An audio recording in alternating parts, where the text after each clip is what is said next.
Sai computer embroidery works అండి. ఇవాటి వరకు వచ్చేసి మనకి గణేష్ అంకుల్ ఇచ్చారు. సో ఆవిడైతే మన షాప్కి పక్కనే ఉంటారు.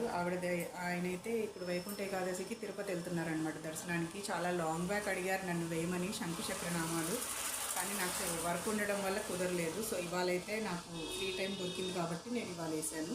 సో ఇది ఆయన కుర్తీ అండి, వైట్ కలర్ కుర్తీ. సో దానిపైన అయితే నేను ఇలా గోల్డ్ అండ్ నామం రెడ్ కలర్ తోటి ఓన్లీ 2 కలర్ కాంబినేషన్లో ఇలా వేసానండి శంకుచక్ర నామాలు. సో ఇది మీకు ఇలా వస్తుందండి. చాలా బ్యూటిఫుల్గా ఉంది. ఇది కావాలంటే మీరు పెద్ద సైజ్ కూడా చేసుకోవచ్చు, సైజుని బట్టి కాస్ట్ వేరీ అవుతుంది. సో ఇదైతే నేను 5.5 to 3 inches మధ్యలో వేశాను. సో మీరు కూడా ఇలా వేయించుకోవాలంటే కనుక మన స్క్రీన్ మీద ఉన్న నెంబర్ని కాంటాక్ట్ అవ్వండి. డిజైన్ కనుక నచ్చితే మీకు లైక్ చేయండి, షేర్ చేయండి, సబ్స్క్రైబ్ చేసుకోండి. Thanks for watching.